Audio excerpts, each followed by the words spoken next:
Well, good morning. This is Morning at NTV. We're talking about taxes. You have to pay taxes. None of us should be exempt from paying taxes. But as much as the budget was read and we're trying to create jobs and wealth for many people, we're also questioning if our tax is actually working for us. There's no need for us to pay taxes when the service delivery that is coming from this money, we're not seeing the results. For example, there's a tax on suddenly, is it 100 shillings for diesel and petrol, and they're telling me to maintain roads. I must be able to say these roads are being maintained. So things like that. But we're talking about also revenue mobilization. The biggest discussion this year was the fact that they have to widen the tax base so that a chunk of the taxes we pay can actually support the budget. Joining me is the Assistant Commissioner for Domestic Taxes at Uganda Revenue Authority, Mr. Sidaji Kanyesije. Good morning. Good morning, Flavia. Taxes are a sensitive conversation. Very People, true. we get fired up, yet at the end of the day, we all have to pay taxes. Even you, by the way. I'm a very good taxpayer, by the way. You have to be. Yes, I guess that's one of the reasons you work in URA. You must be. Yes. So I wanted us to break down revenue mobilization because we're very passionate. We looked at the budget, we looked at the fact that we're paying debts, then we looked at the fact that you were widening the tax base and got worried. And now there's certain sectors I'd like us to discuss this morning. We'd like to talk about agriculture, we'll get to communication, which has fired up everyone, and of course manufacturing, which is the biggest theme maybe, and then consumer, you know, our health, because I saw that those were noted in the budget and of course also in the taxes. So let's start with what should be our backbone, agriculture. And you were correcting me because they said there'd be a 1% tax on all those engaged in agriculture, but it's not everyone engaged in agriculture. It's not my grandmother who's with her farm with her 5-6 tomatoes. So who and what? Maybe let's just talk about all the taxes engaged in agriculture just to understand. Thank you so much, Flavia. Good morning, viewers, once again. Now, agriculture is one of our biggest sectors in this country, contributes more than close to 23% of GDP, but we continue to get less than 1% in our tax GDP. Whoa. Now, when you look at almost everybody, those even who are in offices, they are actually engaged in one way or another agriculture. Every one of us now has either become you have a farm, you yes. have cows, you have this, and now those things end up into the market, end up into the supermarkets. Now, when you look at the way the value chain is divided, is that the farmer who is deep in the village is not the very person who picks those things, takes them to the market. They are middlemen actually who pick things from the farmers, take them to either the market or the supermarket or the manufacturing farms. Now, we are saying let everybody who does business contribute into this country so that if everybody pays less, nobody pays more. That's true. Right now, we've put up roads, infrastructure. You can move. Yesterday, somebody moved from Arua to Kampala in 4.5 hours. That's amazing. It's because of the good infrastructure. For us to maintain some of that infrastructure, everybody must contribute. Our population is growing. We have, I think, one of the highest growth, or 3.4% population growth. We must maintain that population. Now, if right now we have over 40 million people, Ugandans, yes. Our register shows 1.3 million taxpayers.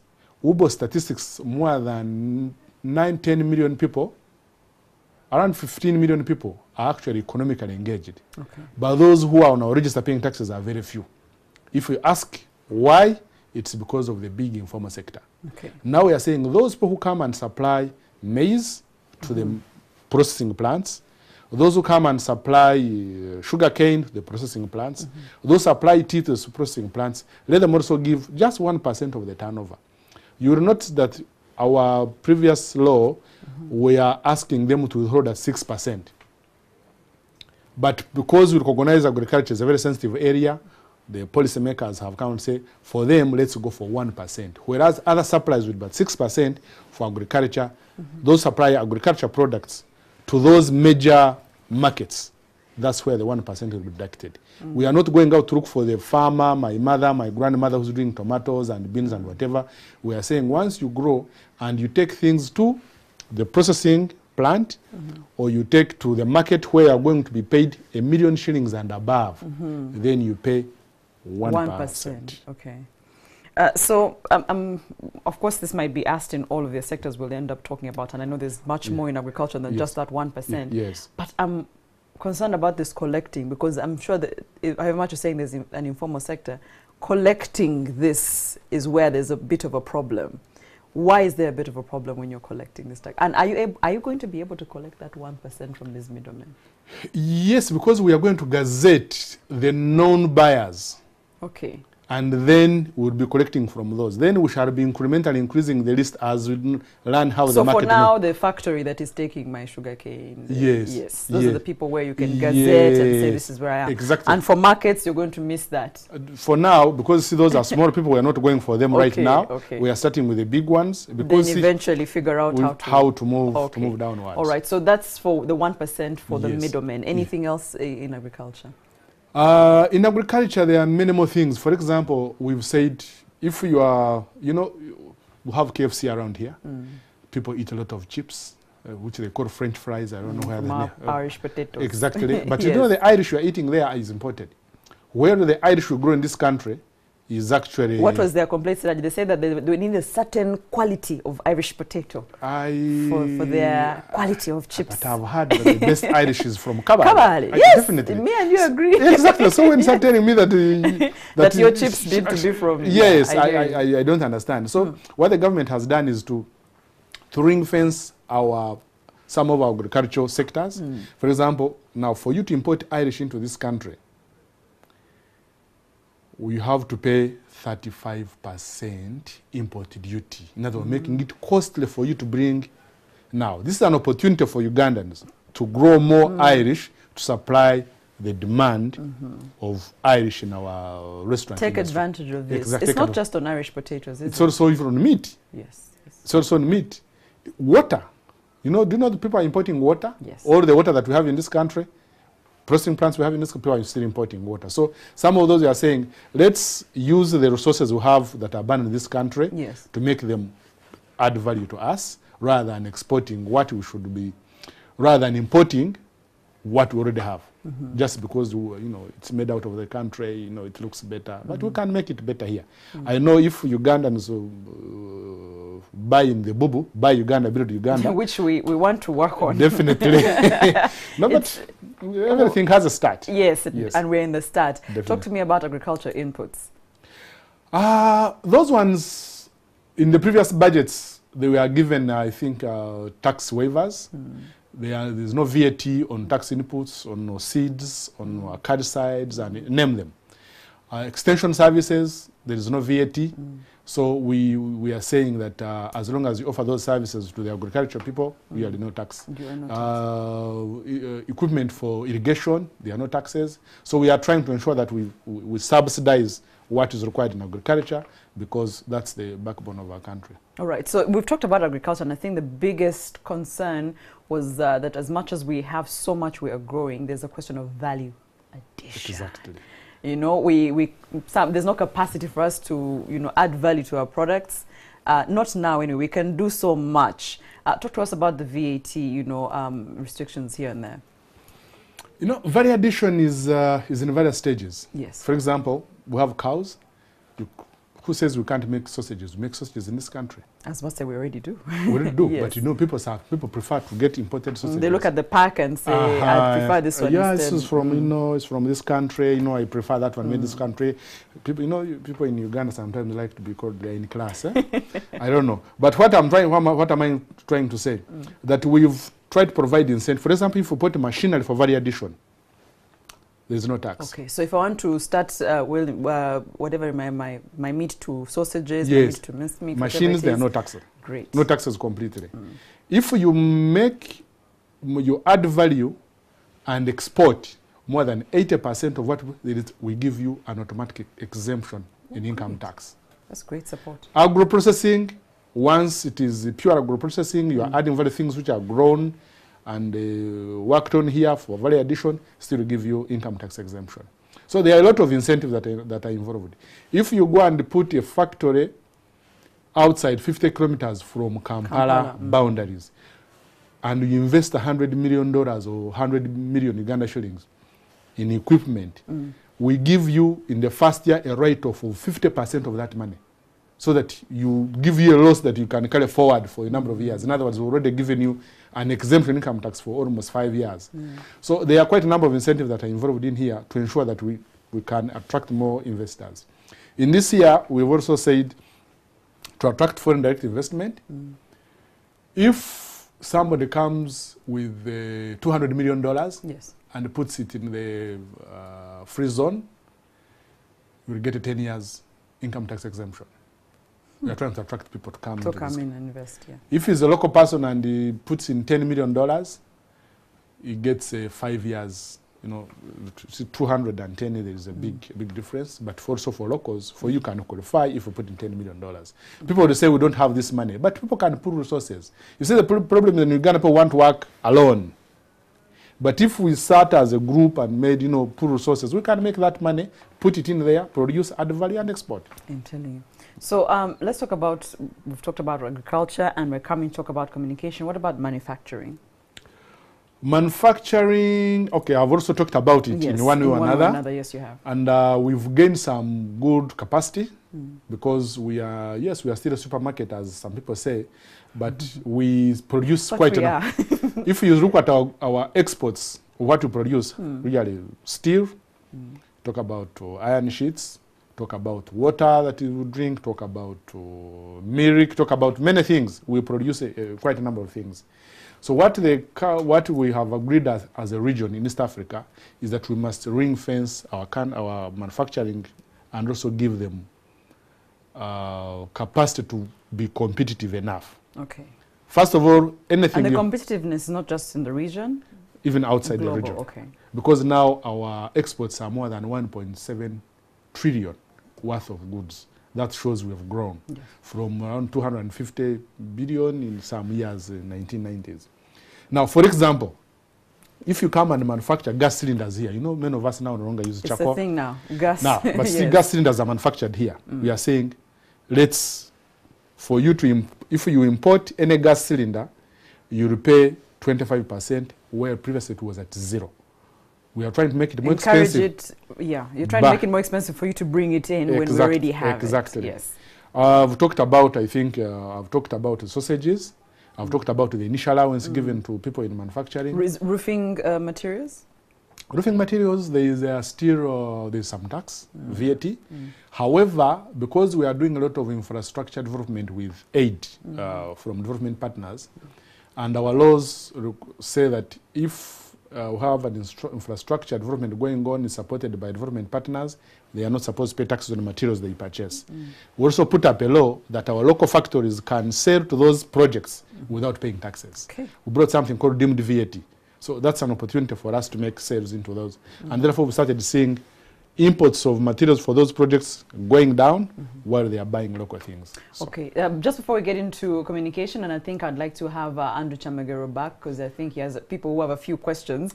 No but the question around cars, if I'm buying a new car or if I'm buying a car that is not so new, which is a big one with Ugandans, very few are in that realm that are actually buying new cars. I know there's some specifications, if you can just explain that. Okay, thank you so much. You see, we've been importing a lot of cars. And we've been charging what we call environmental levy on cars older than 8 years.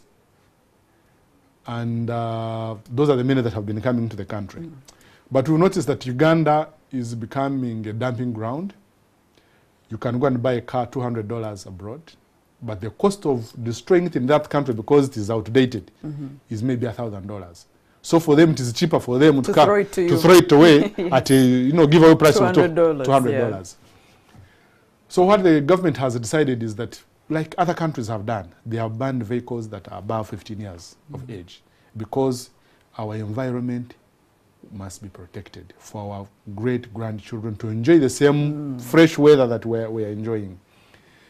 Yes, people are saying that the cost is prohibitive, but you see the cost of maintaining a very old car. If you go to Bwaise, every day we clear maybe 100 vehicles or so, because in a month we clear up sometimes more than 3,000 vehicles. Okay. What does that mean? We are putting so many vehicles on the road, but the rate at which you write them off is also still high. It's very high. Go to Bwaise and see what is dumped there. That shows you how much money we are losing. You go and buy a car, in 3 months, it gets an accident off. You put in 10 million, you've lost it. It's not roadworthy even. Exactly, it's not roadworthy.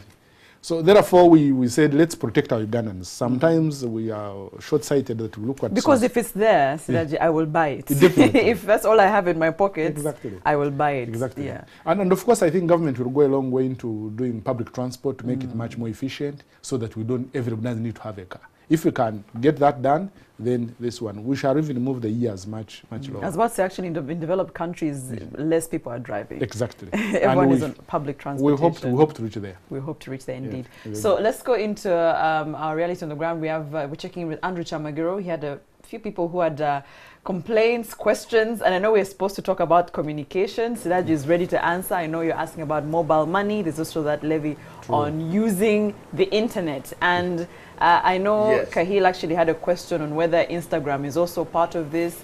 And I know she's a blogger also, whether bloggers are also affected by this. But I'll let her ask the question.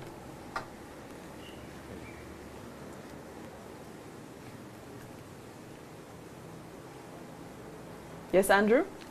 Well, there you have it. Flavia, thank you so much. We have Kahil here, of course, from the Kahil Insights, and I have Mr. Issa Kato from the Poor Youth Movement.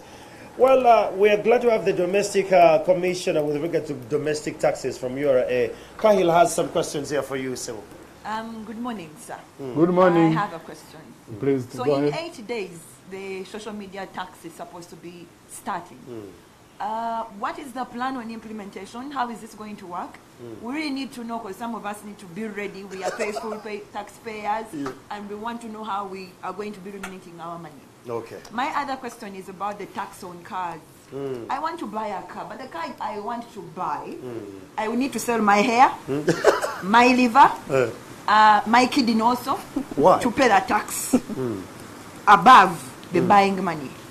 So what is this, how are you implementing the tax law on car importation? Because I heard you're supposed, the people who have already brought in cars, the ones, the dealers, are supposed to be closed by August and have new stock. What is the plan there? Yes. Well, there you have it. That is coming in from Kahil. And let me just wrap it up, even Kato asks once, and then we can take it up from there. Okay. Yes, good morning, Commissioner. Good morning. We have now of recent been introduced onto so many taxes on consumables, like you mentioned, tomato sauce, like on confectionaries that we are bringing in here. Are they aware that by just introducing such taxes, sometimes it is a health hazard to consume some of these products which are not yet with that quality that you need? We have different bodies. So why do you just put a tax? Because you are saying you are stopping people from importing when you have not improved the quality here domestically. So who is going to consume them? Why do you force us to consume products which are of low quality? Let them leave us with that option of choosing. We want to support. Actually, we are the ones who came with that Bobo. We are the ones as poor youth. We are saying we need to support local content. We need to support local Ugandans in business, but they need also to give us the good products. So don't force me to consume a Ugandan product because I must consume it, because you don't want a foreigner to bring in such products. Yeah, so we need them to harmonize on that issue. I saw it is about 35%, instead of 25%. That is not fair at all, and definitely even it is Ugandans. They are basing their tax on chikuwo. Yeah? What makes you think they're basing the tax on chikuwo? Yeah, because everything that they introduced here, apart from the social media and then these other taxes, they are basing on chikuwo, which is not right. Well, there you have it, Flavia. Those are the questions coming in from a digital blogger and an online enthusiast, and of course, someone from the small medium enterprise. Thank you so much, Andrew Chamagiro, there to Kato as well, and Kahil. Of course, we're going to get a breakdown on that social media tax, not just social media, even mobile money, because that's also there. But we'll start with Kato's question, who said that there's taxes on consumables. He's saying that as much as we want to support or buy Uganda and build Uganda, and we've been discussing this all week, there's a question on quality. And I said that perhaps we should buy the tea. It's not nice. Then you give feedback and say perhaps improve here and there. But we won't give them that feedback if we don't consume. But that's just a personal opinion. But so there's a question of quality. And he's saying if you are going to force me because I'm used to this particular, chocolates, tomato sauce from a certain country because of quality, and you want me to buy Uganda just for the sake of it, aren't you forcing me? So and also health hazards, and I think you had mentioned that to me off air and said that some of these things like cooking oil, you're going hard on them because you want people to be more healthy.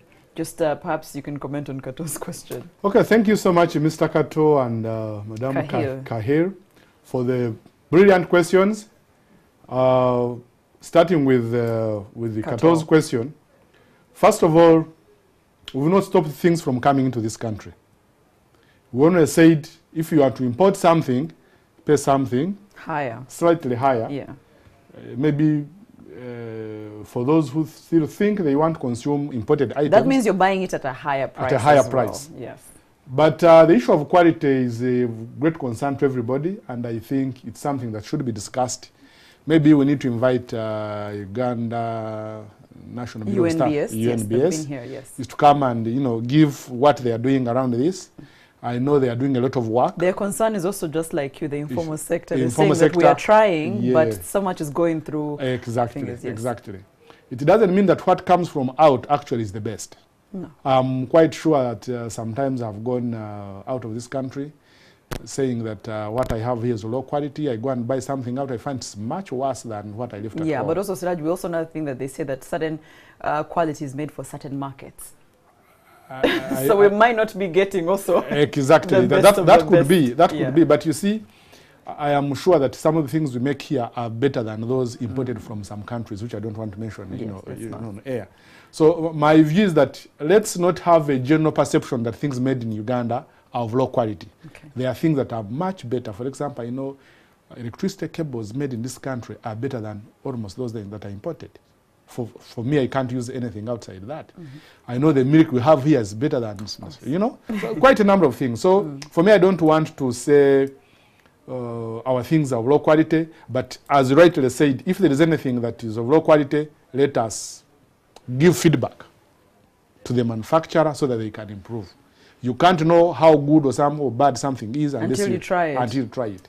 And therefore, we are trying to create an incentive for people to buy Uganda so that we build Uganda. Yeah, so we're not saying buy Uganda because it's the best. We're saying buy Uganda, support. Then eventually say, that's how they'll improve. Even Rome was not built in one day. No.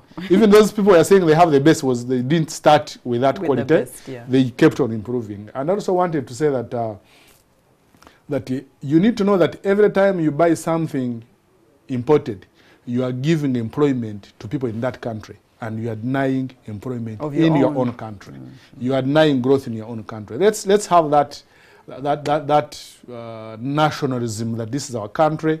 We shall not be other. We shall always be Ugandans. I guess when you break it down that way, maybe it will make sense for people that once you buy this product, you are employing someone else there while your own is unemployed. So once we start looking at it from different angles, it makes sense why this is happening. So, Kahil, as we're winding up here for communication, before we go to social media, there's mobile money, because a big chunk of people say that they're going to be affected by this. So just to clarify on this, it's 1% for every mobile money transaction.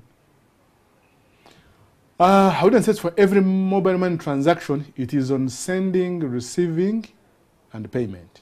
Not deposits? No, not deposit. Okay. It's not on deposit. But we've received a lot of feedback. The discussions are going on whether it can be reviewed or anything, because it's not that things are one way. Once things come out, tax and you no. Okay. We receive feedback. I'm glad. And definitely that feedback is taken back to the policymakers. So if we find it not working well, definitely it will be reviewed. It's not that it's cast in stone. But as of now, the way the law is written is sending, but you see the president hasn't assented to the law. Okay. So it's not yet law. So proposed is sending, receiving, and payments. That your car, any utilities, that kind of thing. Yes, but still the method of collection will be at the telecom side that is, controlling the whole thing. Yeah. We will not be running after everybody. Please give please pay, otherwise it becomes. So the social media tax, and this is what 200 shillings. Per day. Yes. That's for me to access. Yes. So the 200 shillings doesn't go up depending on what I'm accessing. No. It's flat. It's 200 shillings per day. Yes. So how are you collecting, and what is this for? Is the 200 shillings only for Facebook and Twitter? Is it for the bloggers Kahil had asked? The intention of the law is to correct from people who are doing chit-chatting, not necessarily who are sending... Are you shying away from saying gossiping, Siraj? Are you afraid of saying that's gossiping? Not my word. That's not my word. But the key thing is that we are trying to... In Uganda, we seem to be using a lot of these social media platforms, not for developmental issues, but to, to just communicate things that either people are idle the point, I thought the point of some of these apps is just to, what do they use? What's the what they use for the connecting, networking? Yes. And sometimes you can connect with someone. Definitely. You see, as you connect, we enjoy a lot of freedom of speech here. Yes. But sometimes we misuse that freedom of speech. That's why the problem is. But that's not the reason why it was put there. That's not the reason it was put there. It was because that's an area that has grown, which we think we can get something to develop this country. Okay. But we are not going to collect it from every blogger, anybody person using social media. Yeah. Actually, the way the intention was is that people who are using it for educational purposes, for developmental purposes, network here in your office here shouldn't be taxed. Okay. We are going for those who are connecting for social media. Even when you're going to telecoms now, you buy what you call social bundle. Yes. It can't allow you to for example, log on NTV website. But it can allow you to access Facebook, Twitter, Instagram, and things of that nature. Now, we are trying to work out with the telecoms and see how they can do it, but still tax will be collected at the telecom side. Okay, when they are charging you for your social band or whatever, then they put the extra 200. So if I have my phone today and I'm using Google, the search engine, for my research, any documents, I will not be taxed. Ordinarily, that's what it should be. Okay. Yeah. Ordinarily, that's what it should be. Yes. If I'm a blogger who has some research I'm writing or a story, I should not be. Ordinarily, I should not be taxed. Should not be. But if I want to log into Snapchat, Twitter, Instagram, Facebook, then it will happen. That's when... I'm waiting for that conversation to be done with the telecom so we can really know if it actually works. Yes, we are having a lot of discussions with them to ensure that works that way. Yeah. And if we say the way the law is that the minister is supposed to issue out a gazette indicating those areas that are exempt. Yes. So definitely, once the minister comes with that gazette, then we'll get more guidelines on how it will work. But for now, that's what it is. That's what it is. So this will be done before. When are we supposed to? Oh, 1st of July, it should be up and running. Okay. But don't give it to us 1st July. Let us know what's exempt before 1st July. No, that one you'll know. That one you'll know before that. But you'll know before that. All right. Thank you so much, Mr. Siraji Kanyesije, Assistant Commissioner for Domestic Taxes in URA. It's been a great conversation. It shouldn't stop there. There's a lot of progressive work, so you should be back very soon. No worry. I'm always available. All right. Thank you so much for inviting me. Yeah. Thank you, viewers, for viewing and all your comments. Fantastic. That's Morning at NTV. We'll take a short break.